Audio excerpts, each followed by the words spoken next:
ሰላም ውዶቼ እንኳን ሰላም መጣችሁ ወደ ቻናሌ። እንዴት ናችሁ? ሰላም ናችሁ ወይ?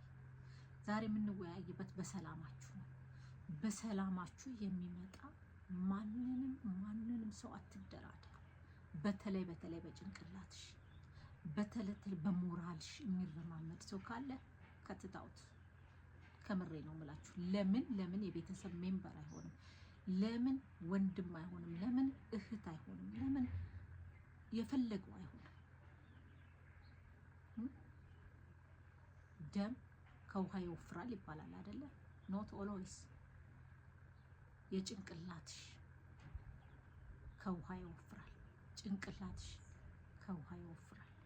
ጭንቅላታችን አስተሳሰባችንን የማይደግፍ ቤተሰብ ለምን ባፍጢሙ አይደፋም?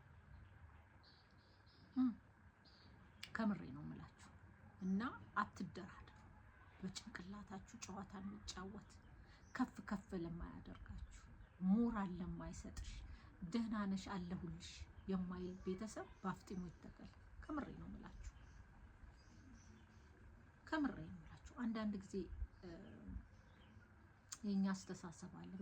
በጣም ቤተሰብ ከሆነ ቤተሰብ ምንም ያደርግ ምንም ቤተሰብ ነው የምንለው ነገር አለ። which is correct። ግን አንቺን ጭንቅላትሽን የሚያሳጣ ቤተሰብ፣ የሚያሳብድሽ ቤተሰብ ጠላት። ቤተሰብ ይተሳሰባል።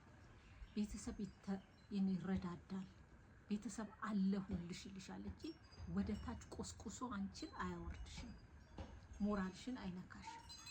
ስለዚህ ለማንኛውም ነው የምላችሁ ጭንቅላታችሁን የሚነካ ማንኛውም ባል ይሁን ሚስት ይሁን ቆርጣችሁ ጣሉት።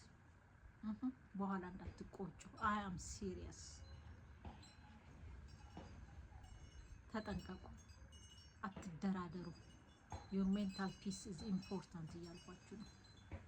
ከምንም ነገር you come first ውዶቼ። ራሳችሁን ጠብቁ። በዚህ አጋጣሚ ሰብስክራይብ ያላደረጋችሁ ቻናሉን ሰብስክራይብ፣ ላይክ እያደረጋችሁ እስከምንገናኝ በሚቀጥለው ቪዲዮ ወዳችኋለሁ። ቻው።